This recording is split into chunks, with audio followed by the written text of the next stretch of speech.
Hello, you wonderful people, and welcome to another episode of Not Too Comic Book. This being a show where we talk about TV shows that are adaptations of comic books. For today's episode, I'm going to talk about the latest episode of Pennyworth. A lot of really interesting things went down in this episode, so let's break it down. Well, first and foremost, let's start off with Alfred's circumstances of him finding out, kind of being, not only finding out, but also kind of getting tossed into the deep end with the whole, Martha and Thomas situation, because Thomas is locked up in the Tower of London, and Martha is having surgery performed on her because her life is in danger, and it's okay, so Alfred gets visited by Patrick, who's like, yo, I will give you £1 million to make this a thing, break my son out of prison and then take him, we'll get him on a plane home to Gotham, and it's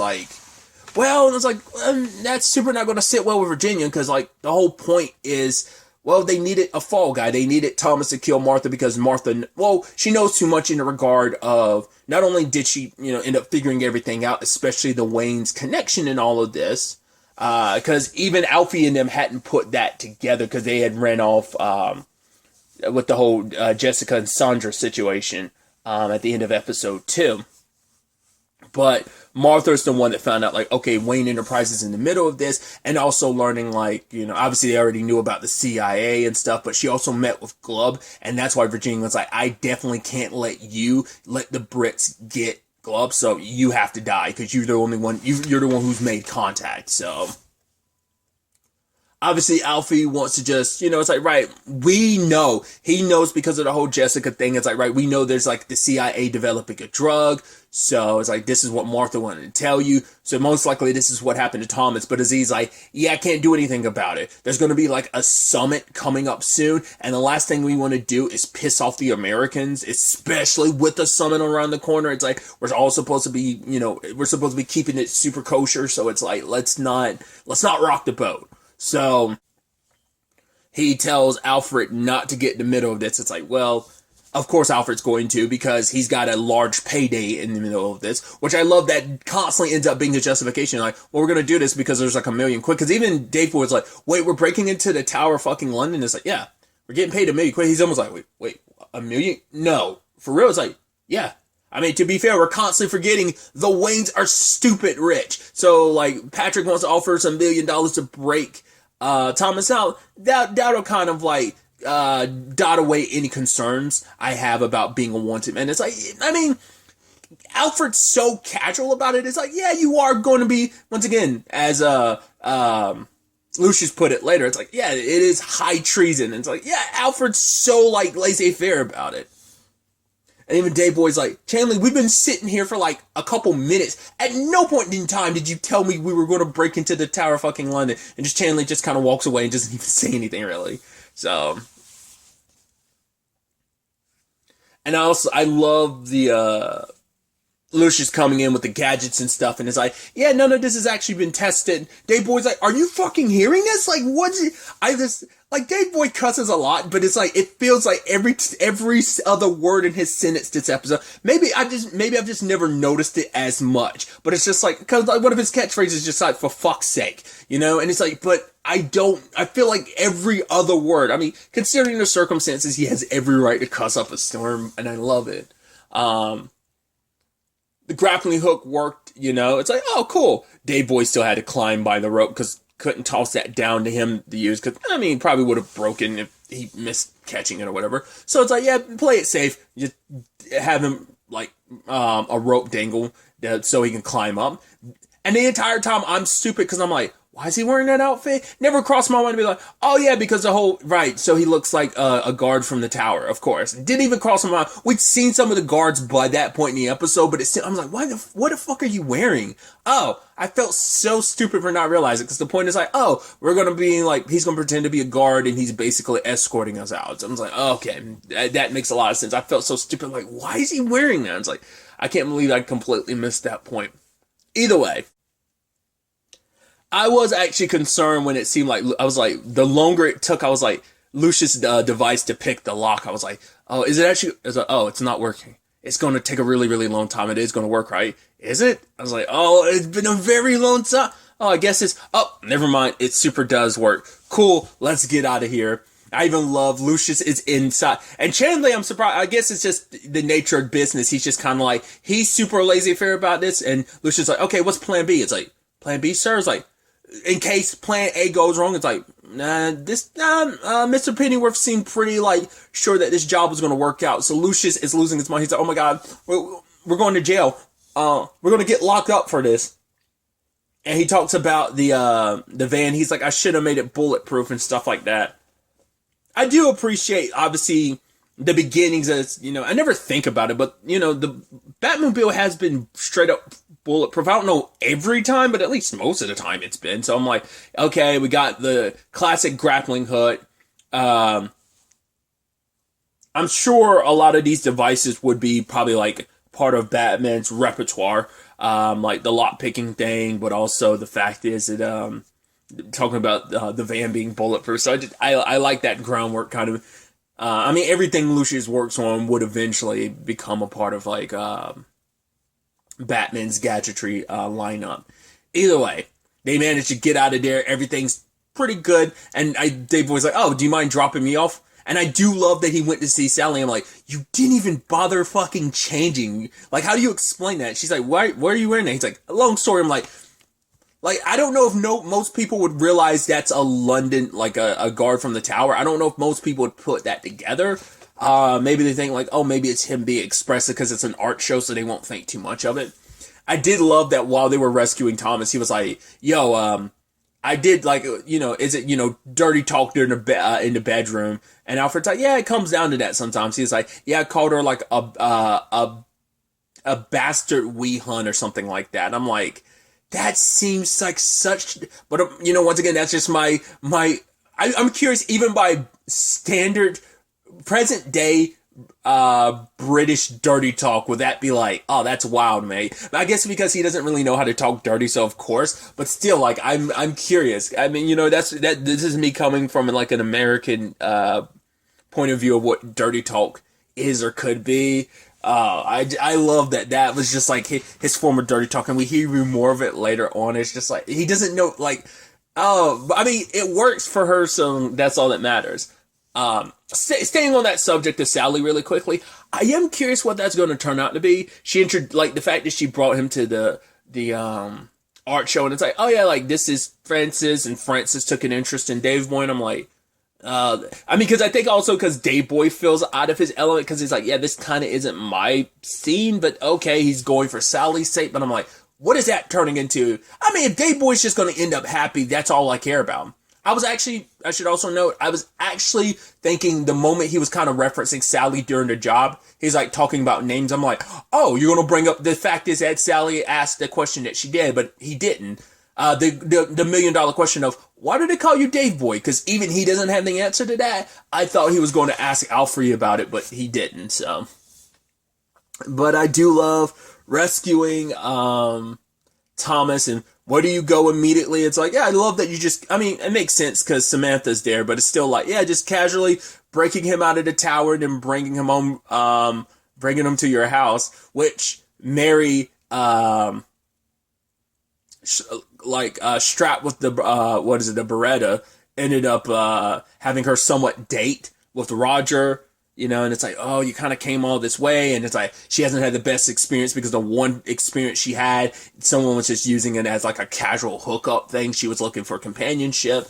Roger is recently divorced because his wife left him for someone from Good Morning Britain, and she's like, oh, I did hear about that. He's like, yeah, everyone did, so it's kind of embarrassing, but she's like, yeah, well, that's my husband, Arthur. And he's like, wait, the Prime Minister, almost the Queen. And it's like, yeah, he got mixed up with the wrong crowd, but it's like, right, with me, you've got nothing to be embarrassed about. I do love that, because it's probably like, it is something she probably has to deal with that, it's like, right, he did die twice too, so it's like, I do love that little thing in the background, but it is like, generally, because we actually don't know what her social circle is like, I don't think we've ever really seen her have any friends. Maybe we have. Probably definitely after everything with at the end of season 1. Even before he came back to life in season 2. Like, I don't remember if they covered that at all in season 2. They probably did, but it's like, just kind of furthering, like, right, she's a bit of a pariah because of that.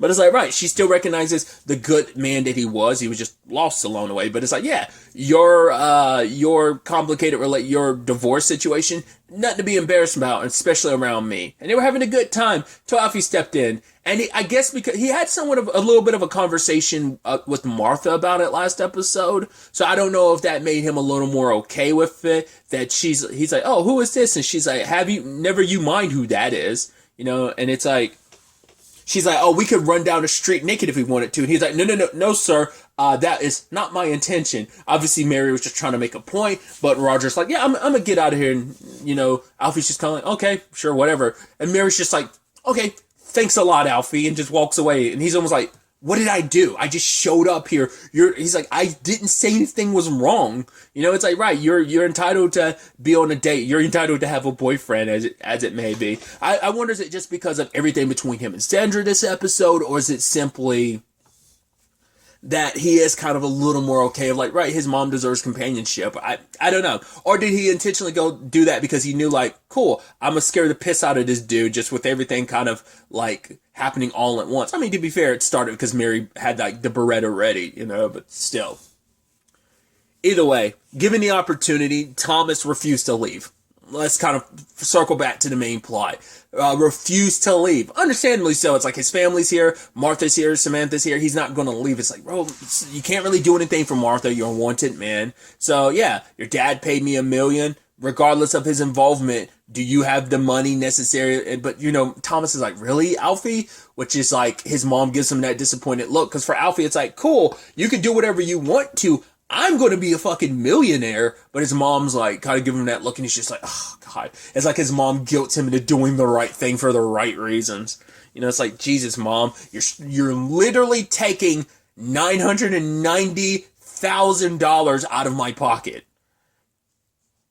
But, also, the Virginia thing was like the most hilarious thing ever, where she's like, they're gonna, like, I'm not protected because the CIA is gonna throw me to the wolves. They're gonna treat me like some rogue agent. He's like, well, are you? And she's like, well, of course I am. Wake up, you dumb motherfucker. I love that. That's just like casually thrown in there. I had to rewind it because I love her just saying, wake up, you dumb motherfucker. It's like, this is what this is. This operation, this whole system is rogue.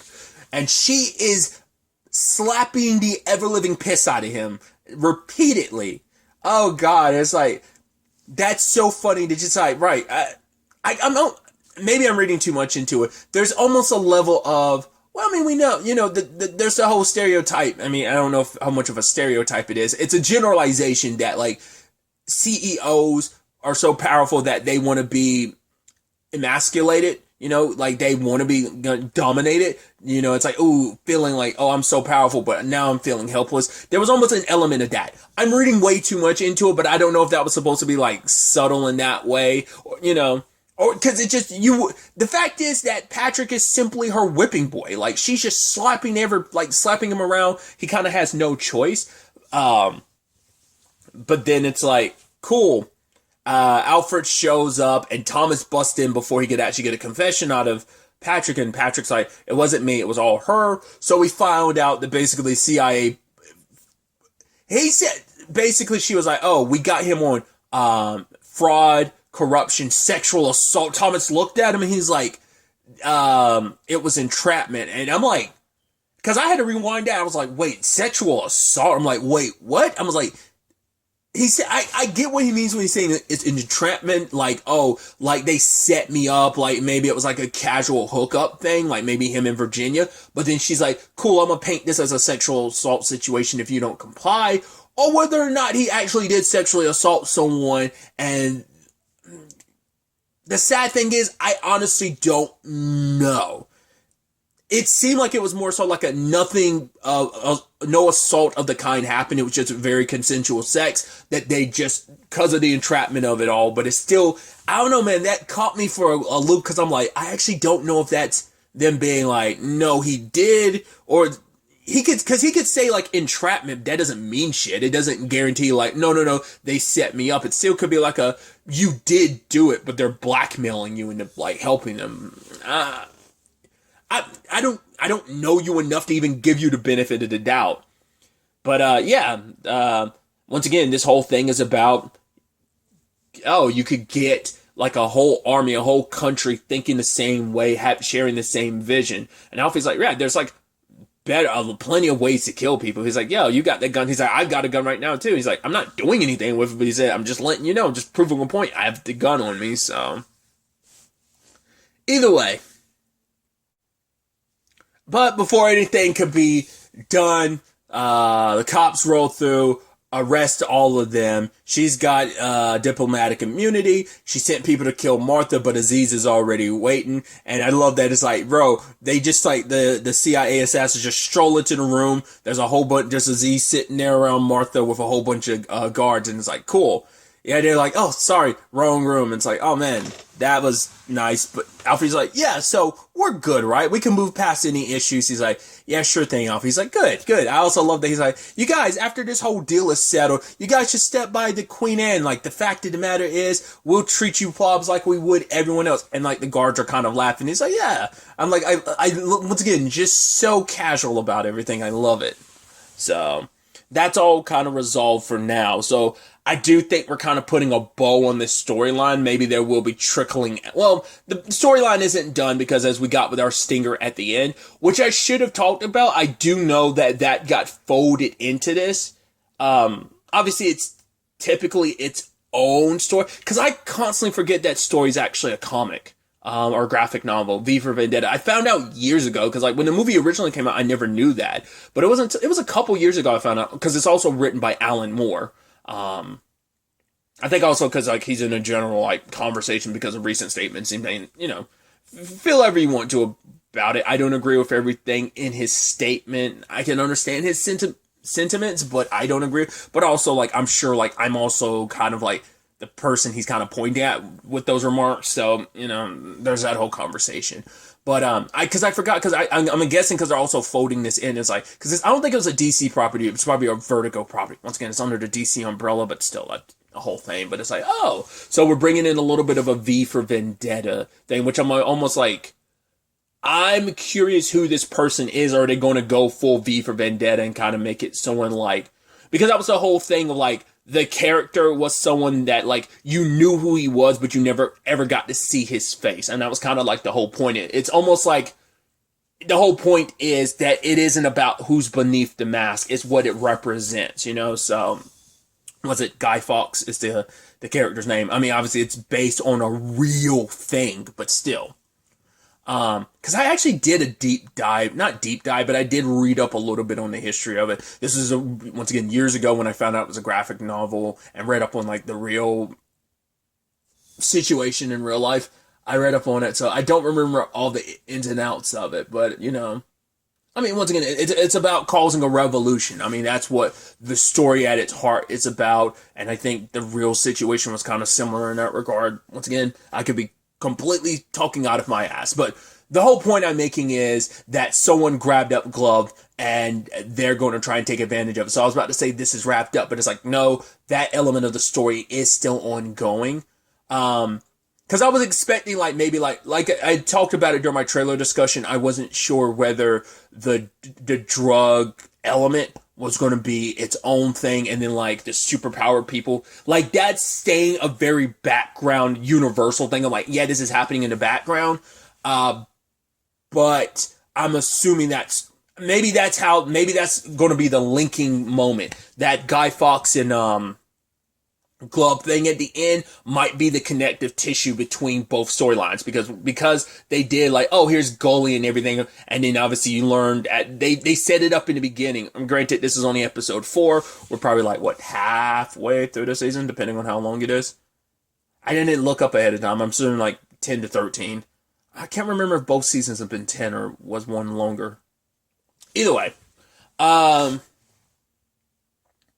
so this could be the connected thread of like, okay, so Glove can make this drug, and maybe this will also connect to the whole, well, there's all these enhanced like people as well. So we'll ultimately have to wait and see. But so the storyline isn't completely closed while Glove is still out there as an X factor, especially now that he's fallen in someone else's hands. So now I'm also curious, because of this whole, right, the corruption and all that stuff with Patrick, it almost makes you go like, so was Thomas ever fully corrupted, or did he spend the rest of his life trying to fix it? I mean, at least in this continuity. I mean, maybe it's kind of applicable in every continuity that, like, right, his family has their complicated legacy, and he was trying to fix it. At least, like I said, at least in this continuity of, you know, maybe he wasn't the bad guy, maybe his dad was, or maybe he sadly himself finds himself, like, caught up in this cycle. Because they could be spinning it so that, like, right, he wanted to clean up Wayne Enterprises, but sadly when the time comes, he finds himself kind of locked in that system too, where he's trying to do good, but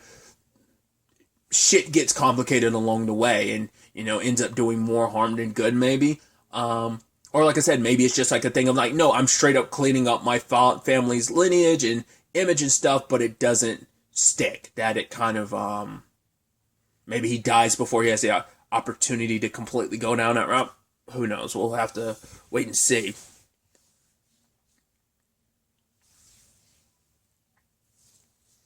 Because he basically had like a whole bunch of shit just like laid in front of him because of this whole thing. Because he's like, right, all that his family's been mixed up in, especially because it's like, cool, you put me in a position where this all happened, where my, I was basically drugged and manipulated into, because they still don't know that the song is Sandra's song is a trigger. They still don't actually know that. So that's going to be interesting to see. Which and that's going to be interesting too with like the whole Sandra thing because of her and Alfie. Like they have that conversation at the end. She's even like, man, how do you keep doing it, Alfie? And he's like, what? She's like, getting away with everything. And he's just kind of like, you know. And for her, it's like, because at first when like she was getting all, you know, prepped and stuff like that, all the makeup people rode up and Alfie was like, oh, I'm gonna leave. She's like, okay, bye. And he's just like, okay. It's like the shoot's kind of on the other foot. He didn't want more. She kind of did before. Now it seems like but I think it's also like, right, you've been through something traumatic and all these people around you, they're not really helping you out. It's just kind of like, right, you are a star and I guess that's all. I guess maybe it's him realizing like, right, you do deserve better and these people aren't, like, not necessarily him, like, oh, I'm going to be the good thing in your life, but it's more like, yeah, everyone around you are just vultures and it's just like, right, I kind of forget who I'm dealing with. Like, this isn't the same Sandra, so. But even later on, he's like, Sandra, I can't. She's like, I'm not asking for anything. Because before, like, she wanted a relation. It wasn't just like sex. It's like, no, she's always had a thing for Alfie, especially like after he ended up like rescuing her, like back in season 1. Like, she's always had a thing for him. And it's just been such a on and off just thing. But she's like, right, I just want to feel good. I think maybe it's her way of, you know, she's kind of moving on like it's nothing. Like, oh my God, they're like, yeah, here you are in the front of the newspaper. And I think it's just, I'm worried that sadly things aren't going to work out.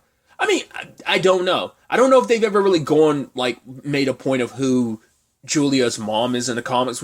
Once again, I've done, like, once again, the only thing I've ever seen Julia actually in, prior to Batwoman, I didn't even know Alfred ever had a kid. Because I don't think any, like, at least no live action thing I've ever seen or anything I've ever watched has ever really gone that far except for Batwoman setting up a whole Julia thing.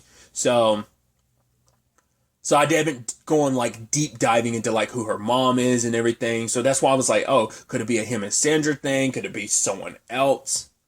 Because that's why I was curious about whether or not they'd end up killing Sandra. Once again, especially considering her song is at the heart of all of this. To me, there's also the possibility, more so, I'm coming at it from like, not necessarily that she gets mixed up in all of this, but there is that sad aspect, the dark side of fame, you know? That if that ends up things kind of spiral down from there, and this ends up having that tragic star story, you know? That's what I'm kind of worried about the most, but maybe it could be her being mixed up in all of this ends up being the end. I don't know. I'm not quite sure what to really expect when it comes to the whole Sandra thing. A lot of very, very interesting things went down in this episode. I'm so curious to ultimately see where all of this ends up taking us going forward into the next episode. But really, that's all I want to talk about. Till the next time we meet, be happy, be safe, live life to the fullest, and enjoy it. Good day, and good